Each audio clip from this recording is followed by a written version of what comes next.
Hi, this is Kristin Clark, and we're here with Bobby Hood for another installment of College Planning Untangled. And Bobby, the topic that we're going to talk about today can be a tad bit controversial, Oh, as we've been absolutely. talking about. But it is something that I've been having a lot of parents come to me lately, kind of in a like very stressed out and concerned that either they can't get into a certain admissions consultant, a college Mhm. consultant to help their family, or the right guy, or the guy that's the biggest and best in their area that most people talk about. And I just see them getting very just stressed out about this. And I think that we need to kind of help parents know when they need to hire a college admissions consultant and when they can go, you know what, it's okay, we can do this as a family. Yeah, absolutely. I mean, it really is. I think there's so much stressful information out there in the world saying that it's getting harder and harder to get into college. But then at the same time, they say that there are fewer students or that there's, you know, like, like that people are following different pathways and stuff. It's all very confusing. It doesn't all make sense. And everybody's just sitting there thinking, well, I mean, just to be competitive, I heard this person's hiring an admissions consultant. Do I have to too? Right. Right. Well, and it's that fear of missing out and fear that, oh my gosh, I'm not helping my kid the best way that I Mhm. can. And yeah, and I think there are a few things that we can kind of help demystify this a little bit and Mhm. just give parents a couple options to say, okay, do I really need to have the help? Right? Yeah, absolutely. And I think, like, I mean, I think to start very quickly, let's just say what college Michigan consultants are, what they do, right? So, most, like 90% of college admission consultants are one person shops where it's just one person and they help probably 15 or 20 students per year. So they will have 15 or 20 seniors and some juniors. And generally, you sign up with those people when you're a junior or even a sophomore, and then they work with you all the way through to senior year. And so, somebody like that, a lot of times, once it's fall of senior year, you can't sign up with that person because they've already filled their 15 or 20 slots. And if you had someone who's like taking 30 or 40 seniors, they're not going to be able to do a good personal job with those students. So that's it. And then there are, like medium and large size uh, college admissions consultants as well. And, like large companies that do it. One is called College Wise. And basically, what these like admissions consultants do, right? When you are a sophomore and junior, they might give you some advice about what courses to take and which extracurricular activities to focus on. They might help you start researching colleges. That's basically all they would do before, like during junior year or earlier. That's the main important things they would do. And then during senior year or summer before senior year, they could help you make your college list, write your essays, make sure your application is all done correctly and, looks good and, help you through resume and all that. And when you get to the decision point, if you get accepted by multiple colleges, maybe they help you make the decision. So, I mean, that's all they do, right? Those things. And so the question is, do you need someone to help you with those things? And that's what, like, let's talk about that, right? Yeah. Yeah. So, I kind of look at this like the 80-20 rule. Okay. And 80% in this case, Hmm. or the 20% maybe a little bit large, but let's just use the 80-20 rule. Okay. Yeah. So the people that really, really need to have a college consultant would be our first thing is somebody that's trying to get into a highly selective school.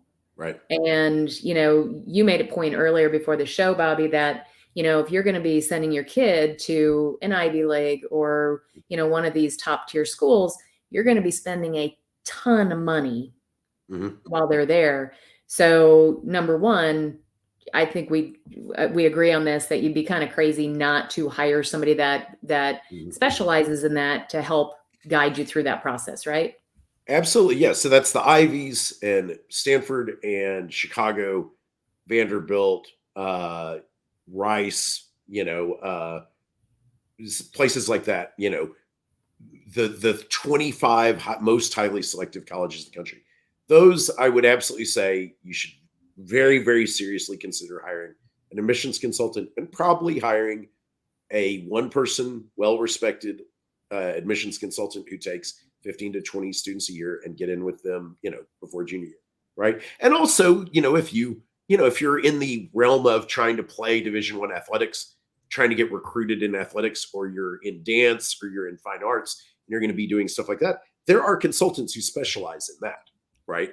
And if you're trying to recruit, then you absolutely need an athletics recruiting specialist, and I know some, right?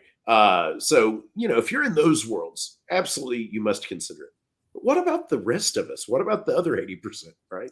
Right. And again, I love my facts, right? And I have not looked this up lately, but when you're talking about those top 25 schools, what is that, like 6% of Oh, yeah. students that we're talking about roughly? Oh, yeah. Right. Yeah, We're being absolutely. very generous when we say the 20%. I'm just, Yeah. and then as Right, far right. Yeah, as this is really the 95.5. Yeah. pretty Right. much. Yeah. Yep. And then too, when you're looking at your athletes and your high performance, like your music and your dance and all those types of people, again, those numbers are pretty small. Oh, yeah, absolutely. Yeah. All right. So for just the rest of us who aren't trying to go to Harvard, who aren't trying to do that, what do you need to do? Well, you can think about those 8 things like, okay, one of the things, like if you were to look at it, right, be careful about, like, some of these admissions consulting companies, like, say, we don't focus on essays. And like, if you're going to do this, the essay is the big thing, right?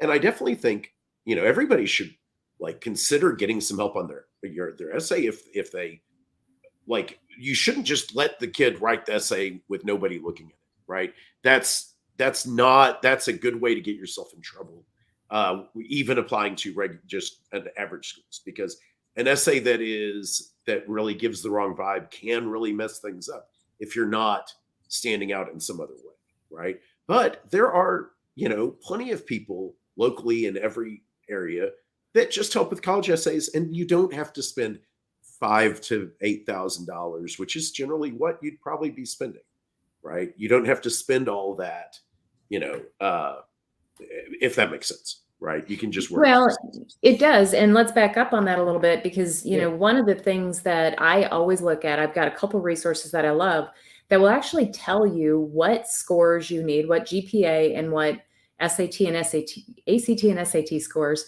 that you need to get into a college, right? And they tell a lot, like that middle percentile. And I like to point parents towards that, because the fact is, if you've got a kid that has the GPA and has the test scores to get in, they have a pretty good shot of getting into that school. Absolutely. Actually, and this is really interesting. I mean, part of the mystique of college admissions over the years is, getting someone who can say, okay, this is a good, safe college list. This is your reach school. These are your 3 that you're probably going to get into. And this is your backup school in case something goes wrong. And having someone who could figure that all out. Well, part of the thing, and why I kind of gave this list of these are the things they help with. Well, now all that stuff, that information is out there online. And you can go look and you can tell whether you've got a pretty good chance or not at colleges by saying, look at their acceptance rate, look at their selectivity, and then look at where you where your scores lie, your GPA and your SAT or ACT scores, and look and see where you are. And if you are in the top third of their bracket, then you're very, very likely to get in, right? You probably do not need a college admissions consultant, right? But you've got to go look at that information. Right. And I just put one resource, Bobby, that I just found that I'm actually kind of in love with, because it gives you the opportunity to compare schools as well. But what I love about it, and many of the resources have this, but it also tells you the acceptance rate. Yeah. For instance, we were looking up before the show, University of Oklahoma, and their acceptance rate is 83%. Yeah. And when that, if you're within these guidelines, well, the fact that they do accept 83% of people that apply, and you're within those guidelines, you can feel pretty good that that's going to be a school that you can get into. Absolutely. And this is interesting too, because I've always loved, like, the Princeton Review's website is a good website for researching colleges, but it doesn't have, like, this. Now that I've seen this College Simply website that you put in here, we looked at earlier, it it's just a much better interface. You can search by ACT score, you can search by SAT score, you can search by your GPA, and it'll give you lists of colleges, but you can also compare colleges next to each other, which Princeton Review's website wouldn't do. It has the same information, but this just presents it in a much easier way to look. And I think that's the thing is like, I think a lot of people feel like they are pressured that they need to get a college admissions consultant because they think there are all these magical things they do, right? But it's not that. It's what a good college admissions consultant does is develops a personal relationship with a student, helps them understand what they would value in a college, what they want, what their major ought to be, what the narrative that's going to be about, what they're interested in and what they want to do, and put that in their essays and all that. And so that's what they do. And so you can do that yourself too with our, with the college admissions timeline that we have. It has lots of conversations to have with your kids and things to research. If you just do that, you're going to be ahead of the game. And of course, we're always happy to point you in directions of good resources, things like this website. Contact us and we can point you in the right directions. I am a trained admissions consultant, but I mostly tutor and only, do admissions consulting maybe for 1 or 2 students a year.